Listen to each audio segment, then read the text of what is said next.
Bonjour à toi. Dans cette petite vidéo, laisse-moi te montrer la voix de Silencer, un titre qu'on ne pourra pas passer sous silence.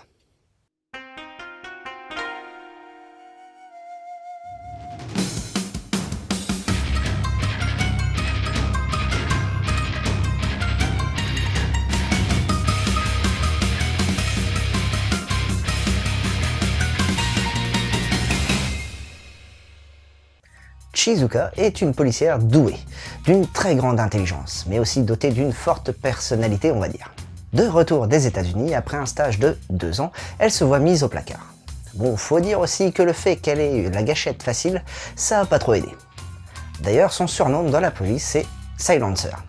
Pour ceux qui, comme moi, sont des bêtes en anglais, on peut traduire ce mot par faire taire.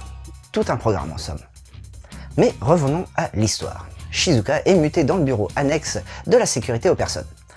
En gros, si t'as perdu ton chat, tes clés de voiture ou encore ta grand-mère, c'est eux que l'on contacte.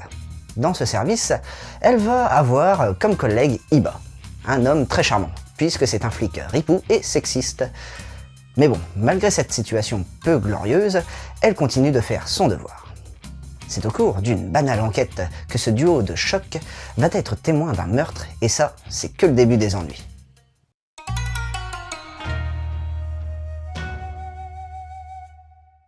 Au crayon, on retrouve la talentueuse Nagate Yuka, qui a entre autres dessiné Hokuto no Ken, la légende de Toki, qui est un spin-off de la série principale Hokuto no Ken. Mais c'est elle aussi qui a réalisé le manga Gift More Minus. Bon, vu que c'est une dessinatrice que j'apprécie, je vais tout de même essayer d'être objectif. Du côté des graphismes, on a là un trait fin, précis et léger. Les visages ne sont pas ultra détaillés, mais il y a un travail impressionnant sur l'expressivité des regards, avec en plus un travail sur les ombrages d'une très grande qualité.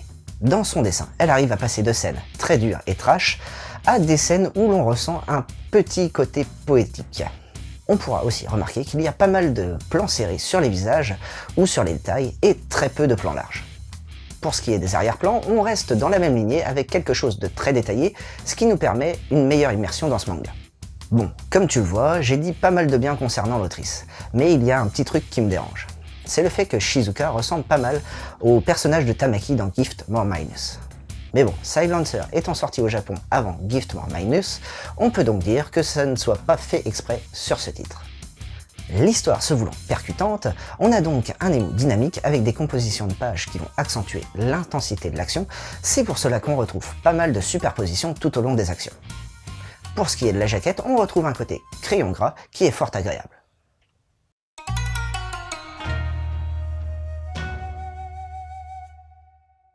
Alors, aux commandes de ce scénario, on retrouve Sho Fumimura.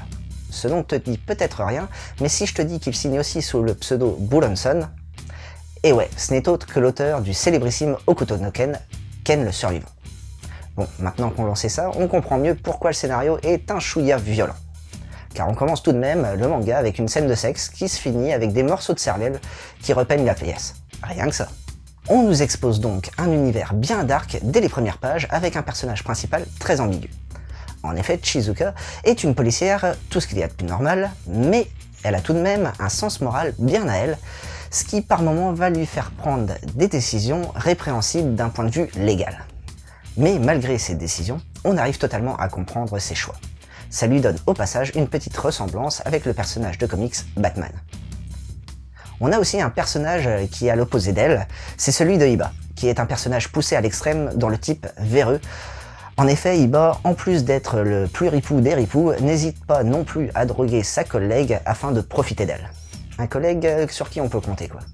Au-delà de ces deux personnages hauts en couleur, l'histoire semble assez complexe et suit un schéma narratif assez soutenu.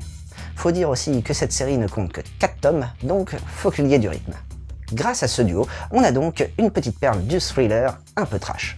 Pour aller avec ce manga, je te conseille tout d'abord Hokuto no Ken, Ken le survivant, de Buronson. Ça te permettra de découvrir la Terre ravagée par une guerre atomique et dont la seule loi en vigueur est celle du plus fort. Ensuite, ça pourrait te plaire de lire Gift More Minus de Nagate Yuka, où la jeune lycéenne Tamaki s'adonne au trafic d'organes à ses heures perdues. D'ailleurs, si tu veux un peu plus de détails sur cette série, on a déjà fait un mangado, donc n'hésite pas à y jeter un coup d'œil. Et un petit dernier pour la route et pas des moindres, City Hunter de Hojo Tsukasa. où le nettoyeur Ryo Saeba et son assistante Kaori vont vivre des aventures plutôt inhabituelles et venir à bout de malfaiteurs les plus coriaces. Et voilà, c'était Boubou, j'espère que cette petite chronique t'aura plu et surtout donné l'envie de lire Silencer. Allez, sur ce, je retourne à mon enquête et surtout, n'oublie pas de suivre la voie du manga.